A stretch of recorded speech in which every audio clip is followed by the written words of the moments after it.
Hello everyone, welcome back on Meds. I'm your host Mr. Meds aka King Meds Nkosi Makambi xa ninibona nibothi aza neza. So on my previous video I already talked about generics, and I hope now you understand the difference between the generic, the clone and the originator. Said a lot of good things about the generics and all that, but as I said, generics are not perfect. So there are scenarios where you might consider not swapping for another generic, or not swapping your original brand for a generic. So today I want us to go through all those reasons as to when not to substitute for a generic, or when should you not consider substituting for a generic. Without wasting any time, let's get into it. So the first reason that you might consider not swapping for a generic is if you as a customer, you are not comfortable with generics. Remember, I explained generic. If you still feel not comfortable or you don't trust them enough, it's still up to you. You have a choice of not substituting. You can just refuse generic substitution. If you can afford the brand you want, you can buy that brand. At the end of the day, it's your money, it's your decision. You don't have to explain that to anyone. If the pharmacist asks you for generic substitution, you can just refuse generic substitution without explaining yourself. But I just want you to also remember, when doctors write prescriptions, most of the doctors, they don't write the brand because it's good. They just put on the brand that comes into their mind first.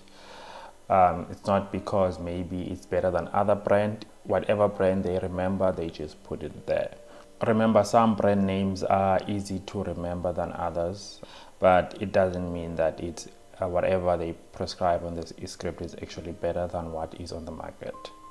And most of the time, whatever they put on the script, whatever brand they put on the script is already a generic, because there are a lot of generics and there is one originator.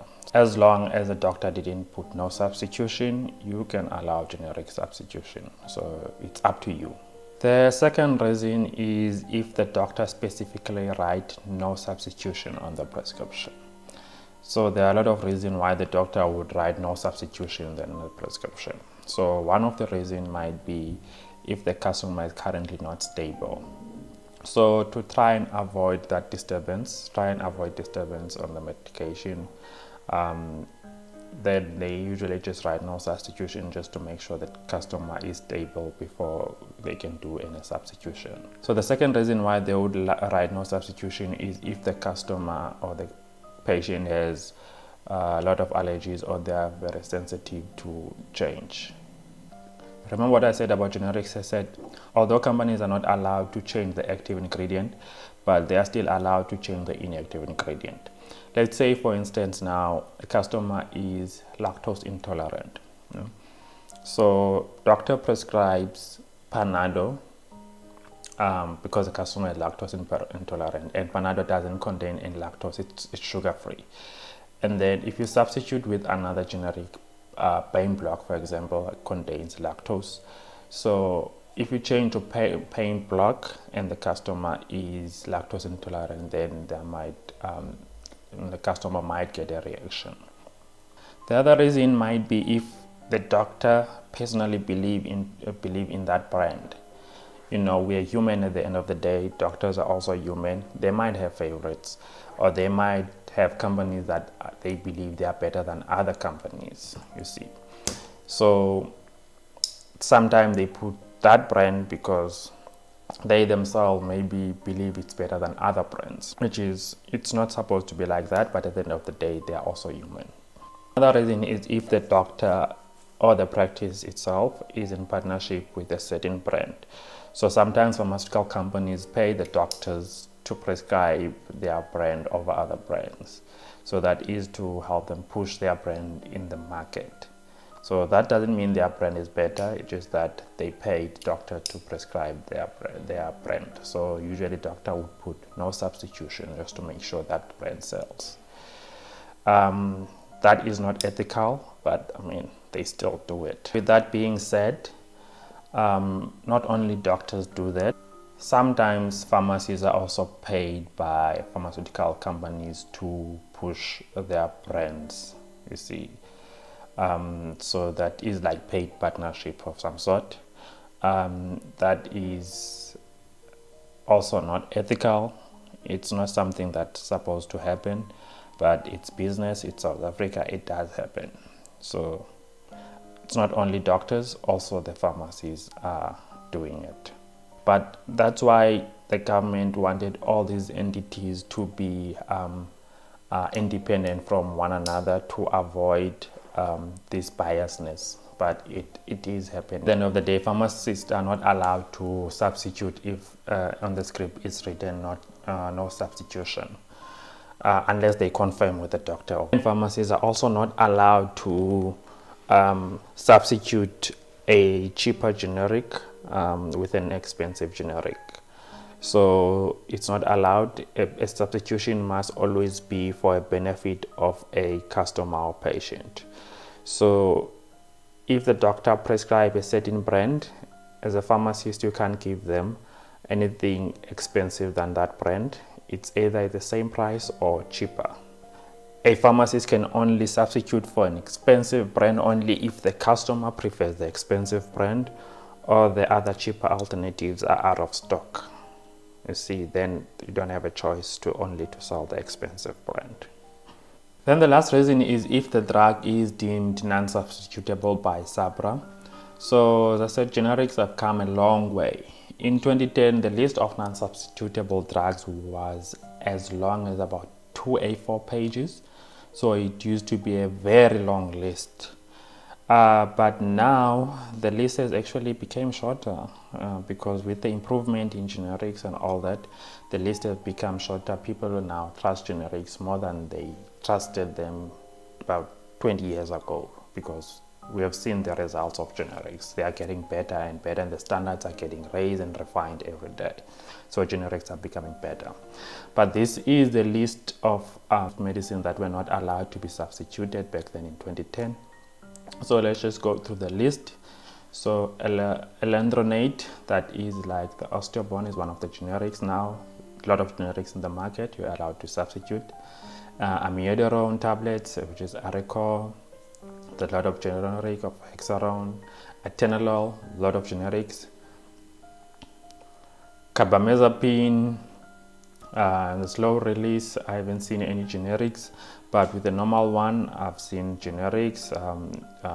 Tegretol, there's Degranol, a generic that I know. Chlorpromazine, which is Lagactine. I haven't seen any generics, but anyway, it's a dying molecule, so it's not prescribed that frequently now. So there's no reason for companies to try and make generic of something that doesn't even sell. And dexamethasone, I don't know about that one. And then all the estrogen tablets, most of them have generics now. Digoxin, we'll talk about that one later, a bit later. It's one of the special scenarios. And then disulfiram, I don't know that. Estrogen, another one. As I said, there are a lot of generics on the estrogen contraceptives. And then furosemide, originator with Lexis, but there's a lot of generics with Puracis and other generics. Glibenclamide, which is glycomine. Glycomine is also a generic. Certainly there are other generics as well. And else, yeah, hydrocortisone. With hydrocortisone, there's no other generic. Only Covacort is available in the hydrocortisone molecule. So now we're experiencing a problem because it's out of stock. You see the importance of generics? It's out of stock now. People don't have alternatives. So doctor now have to change customers to new molecules and start afresh, start from the beginning, because there's no alternative in that one. And then isosapide dinitrate, isodil, there is generics now. Itraconazole, which is Sporonex, Sporonex, there is generics now.